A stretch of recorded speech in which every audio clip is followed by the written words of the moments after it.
Welcome to English Now.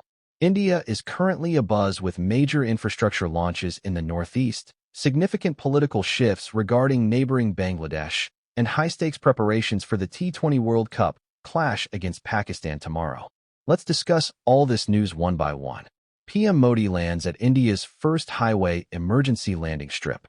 Prime Minister Narendra Modi landed in a C-130J Super Hercules at the newly built emergency landing facility on the Moran Bypass in Dibrugarh, Assam, marking a milestone in dual-use infrastructure. This is the first facility of its kind in northeast India, designed to support both military and civil aircraft during emergencies or conflict. The PM launched projects worth over 5,450 crore during his visit, focusing on digital infrastructure and higher education. He inaugurated the Kumar Bhaskar Verma Setu, a 6-lane bridge over the Brahmaputra that cuts travel time to just 7 minutes. The permanent campus of IIM Guwahati was officially opened to boost management education in the region. He flagged off 225 electric buses under the PM e-bus scheme to modernize urban transport in major cities. India pays tribute to Pulwama martyrs on 7th anniversary. The nation is observing a solemn Black Day today to honor the 40 CRPF personnel who lost their lives in the 2019 terror attack. Prime Minister Modi stated that the devotion and sacrifice of the brave hearts remain etched in the national consciousness. Ceremonies were held at the Lethpur Memorial in Jammu and Kashmir, attended by top security officials and families. State leaders and citizens across India have organized candlelight vigils and prayer meets in memory of the fallen soldiers. High alert has been maintained across the Union territory today to ensure peace during memorial events. Home Minister Amit Shah reaffirmed India's resolve to completely eradicate terrorism from its roots. DGCA slaps 1 crore fine on Air India for safety lapse. The aviation regulator, DGCA, has imposed a heavy penalty on Air India for operating an aircraft on multiple flights without valid certification. An Airbus A320 was flown 8 times without a valid airworthiness review certificate, connecting cities like Delhi, Mumbai, and Bengaluru. The DGCA held top-level management responsible, calling the lapse a serious erosion of public trust. 2 senior executives leading the airline's airworthiness management unit have been suspended following the probe. Air India stated it has addressed all identified gaps and had voluntarily reported the incident to authorities earlier. The regulator has ordered a special audit of maintenance logs for the airline's entire narrow-body fleet to prevent recurrence. Nationwide, Bharat Bandh impacts public life in multiple states. The second day of the nationwide strike, called by central trade unions and farmers' groups, saw significant disruptions in transport and banking. States like Kerala, Odisha, and Assam reported near-total shutdowns of public bus services and markets. Protesters are demanding the repeal of new labor codes that they claim weaken worker rights and job security. Road blockades on major national highways have led to a 40% drop in arrivals at wholesale vegetable and grain markets. Public sector bank employees joined the stir, affecting over-the-counter services in several regions. Hospitals, pharmacies, and emergency services remained exempt and functioned normally throughout the day. Cabinet approves 10,000 crore Startup India Fund 2.0.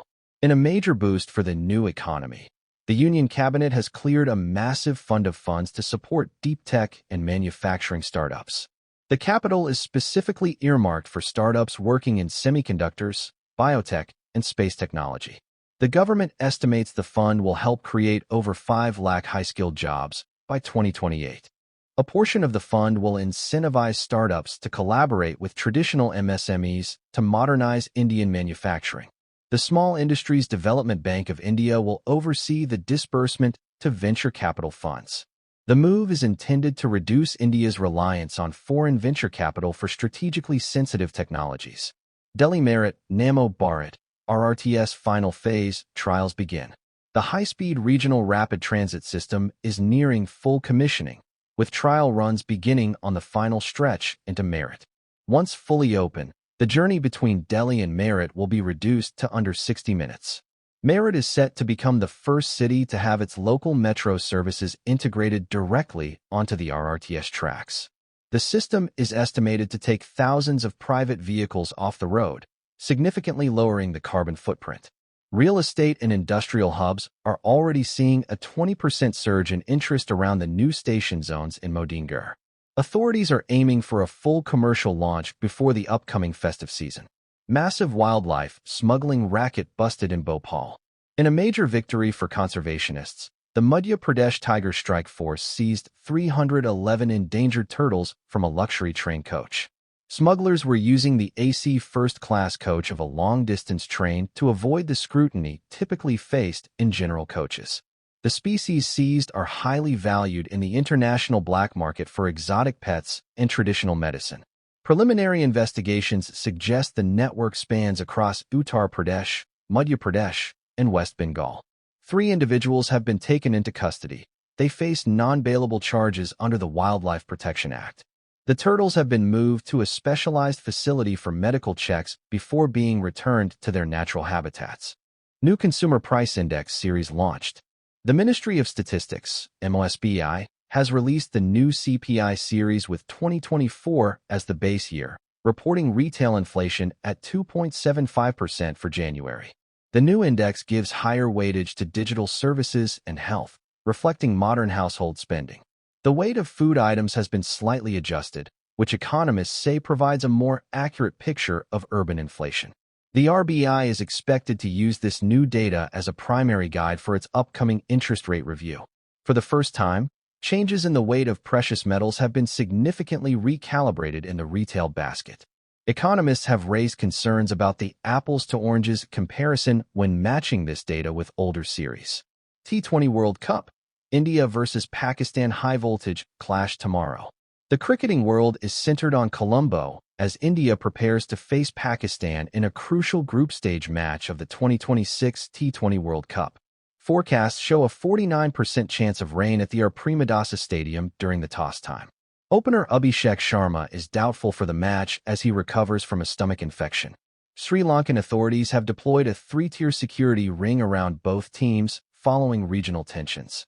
Over 100 fan parks across India have received local police clearance for public screenings tomorrow evening. Suryakumar Yadav stated the team is ready to face anyone, dismissing previous talk of a potential tournament boycott. Multi-tracking railway projects approved for Maharashtra.